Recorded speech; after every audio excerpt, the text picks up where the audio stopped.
Only one. Okay, let's look at it.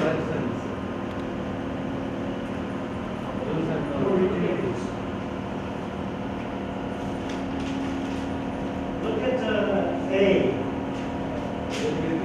I'll demonstrate. Tell me, is this communicative? No, you don't need your books. You don't need your books. So I'm the teacher. This is A. There are many ways to teach language. Repeat. There are many ways to teach language.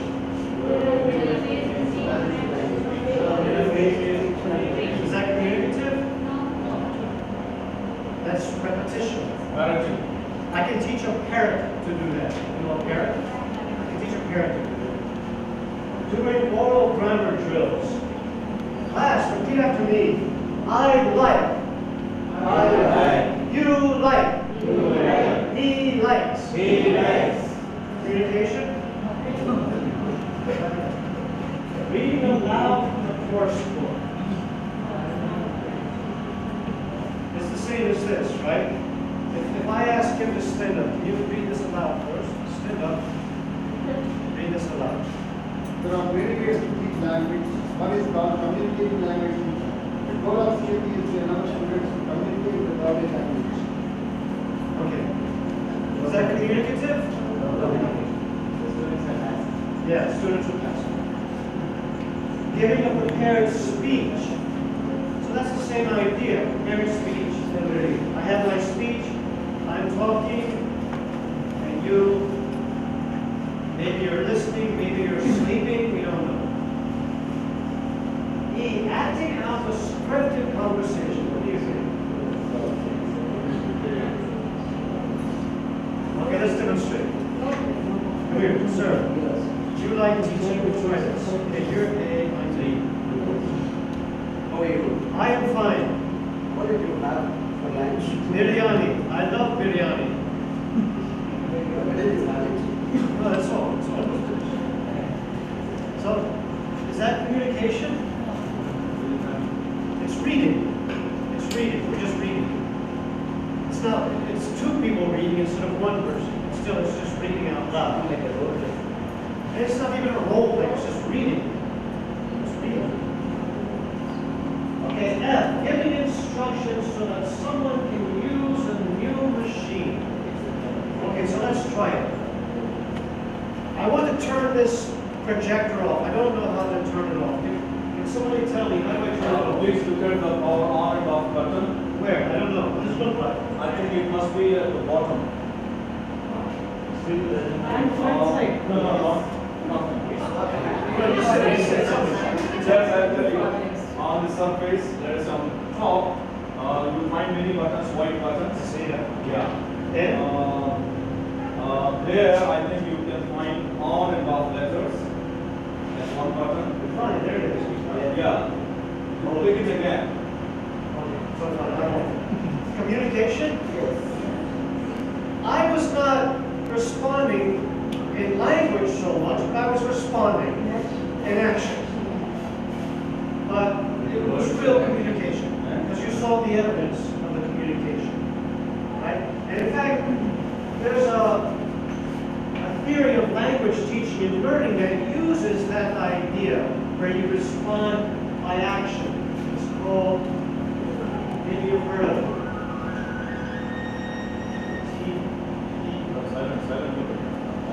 Have you heard of this?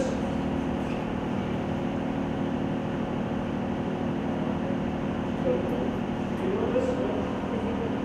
Short-term physical response. Yes. So this is a method of language teaching that uses that idea. And it says that it's based on the idea of how children learn language. And according to this theory, children learn languages first not orally, they learn by responding to commands. So the mother says, come here, sit down, be quiet, eat your food, come in, sit down. And the child obeys, because the child understands. The child cannot speak yet, but the child obeys and responds to to the commands. So one theory of language teaching says that you can use this when you're teaching a language. So when you're first teaching a language, you don't ask the students to speak. They only respond to commands. And that way they begin to understand. Just as children do not speak at first, they only respond to commands. So in this theory of language teaching, you can use this to teach a language. And in fact, you can use it in your classes too.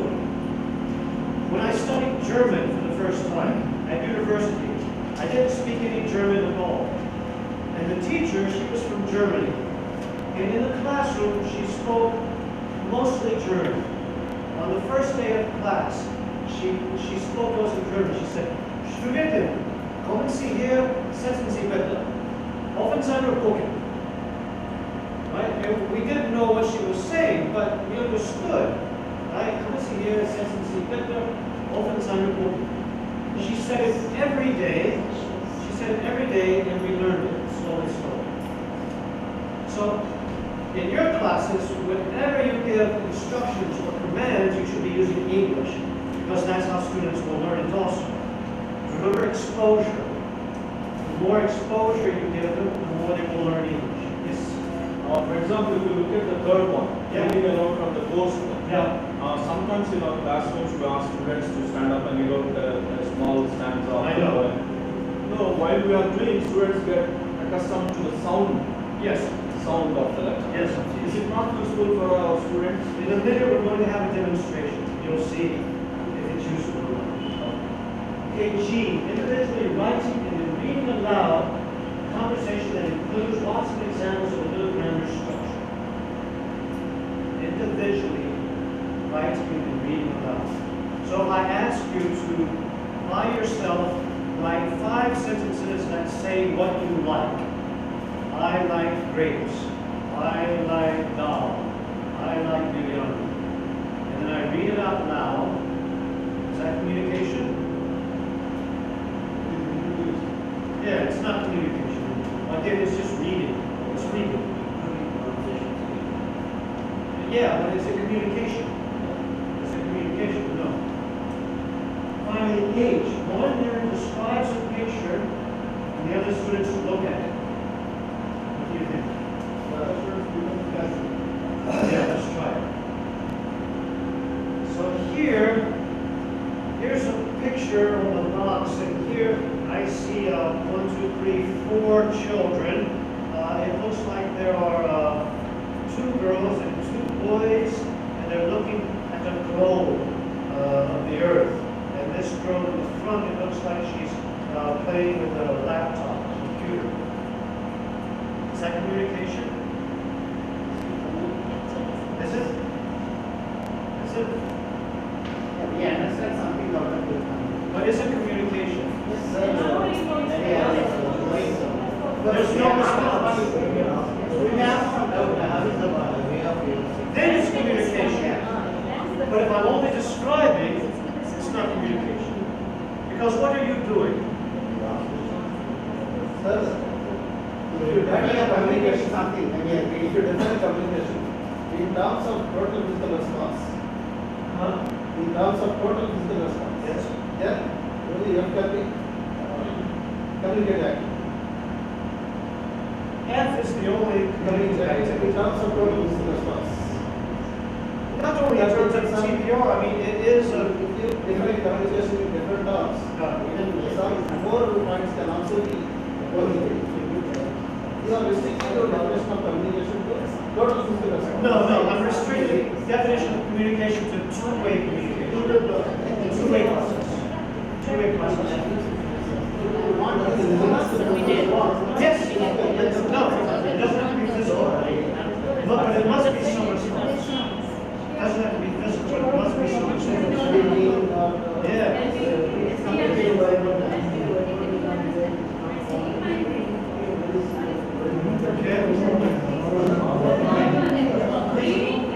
We're going to demonstrate. We'll demonstrate.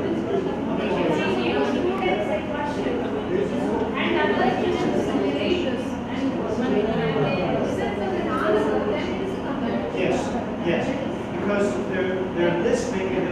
respond to. So we're not talking about just physical response, but there must be some kind of response. If I'm describing this, I'm not able to understand that picture. Then I am asking to describe. then it's communication. Then. However, we are communicating something I am able to understand. That is something. So, that is not your opponent to silent mode. Then I am able to understand something out of your description. Yes, Why but is it not a communication? well, because I don't know if you understand or not. So we're talking about two-way communication. Two-way communication. Right? How, if I say, Even if it's not correct, then yes, it is two-way. It's action, it's action. So the communication can be verbal or non-verbal, but it must have some response. It's a response. You want some response. So if I want to make age a communicative activity, for instance, you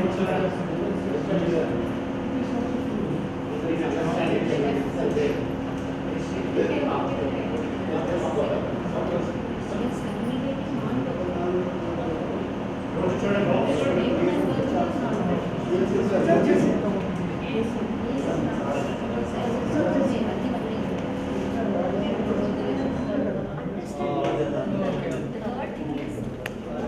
Age. If I want to make age communicative, imagine this activity.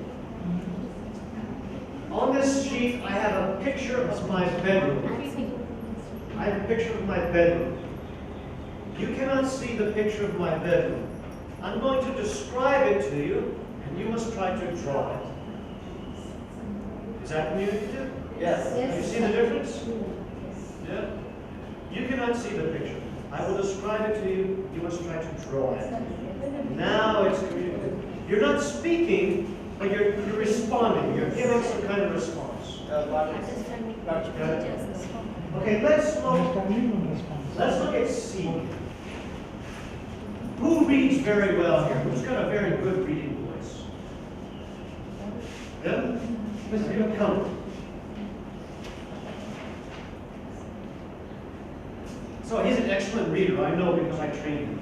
So sir, just read this aloud for the class. Read it loudly and clearly. The title of the article is Silent Reading versus Reading Aloud. Reading aloud and reading silently are really two separate skills. Reading aloud may be useful for reporting information or improving pronunciation, but a reading lesson should focus on silent reading. When students read silently, they can vary their pace and vary their pace Read and it very loud. Yeah, of course. They can vary their pace and concentrate on understanding more difficult portions of the text.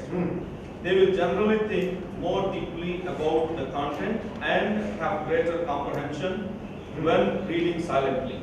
Try extended silent reading. Extended silent reading.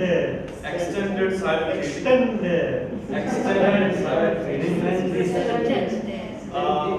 For example, a few pages instead of a few paragraphs, or a short chapter or book for advanced students. Advanced students. And you may be surprised at how much your learners can absorb when they study the text. When they study the text uninterrupted at their own pace. Uninterrupted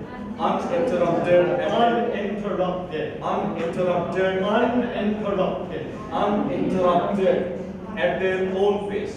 When introducing extended text, work with materials that are silently below your students' level. A long text filled with new vocabulary or complex grammar is too cumbersome to understand globally, and the students will get caught up in language details rather than comprehending the text as a whole. Very good. All right, thank you. Okay, stay there, sir. So you read it very well. Beautiful reading. Can you tell us, and please do not answer if you know, what is one thing reading aloud is good for? Good pronunciation. You asked me? Yes, you read it. the student's ability to read a text. That's tested. And the other thing is, when all the students have No, from this. Yes. From this. you're asking me. Answer my question. About what you read. Versus the spread. Okay, question 2. Sir, name one advantage of reading silently over reading aloud. Yeah. No, actually, I read it mechanically, but I didn't try to understand. It's a mechanical activity. I didn't read to understand that because I was reading at hostel. Okay, so, Yeah. what's the lesson here? He read it very well, but I made it difficult for him. I was always interrupting him and correcting him. But in fact, I mean, his pronunciation is great. Yeah. Your pronunciation is great. He read it very, very well, but he cannot remember what he read. Yes? He cannot answer these very simple questions about what he read. So why not? Why can't you answer the questions? No, just wait. When I was asked to come and read here, I was not given any task. Right. What should I do? Right. I was only asked to read aloud. Yes. But in our class, we don't do it this way. No, good. But when we ask our students to read aloud, Yeah. we ask all other students to carefully observe the pronunciation as well as the words, difficult words in the text. We give them that task and then we make them read. So it gives them a motivation to read. Okay, but still, why can you not answer the questions? Because I have done it mechanically because I was not instructed what to do. I was just asked to read out, that's what I have done. Have I been given any instruction to do it, I should have done it that way. But I would also add that if you're reading out loud, it's very difficult to comprehend what you're reading.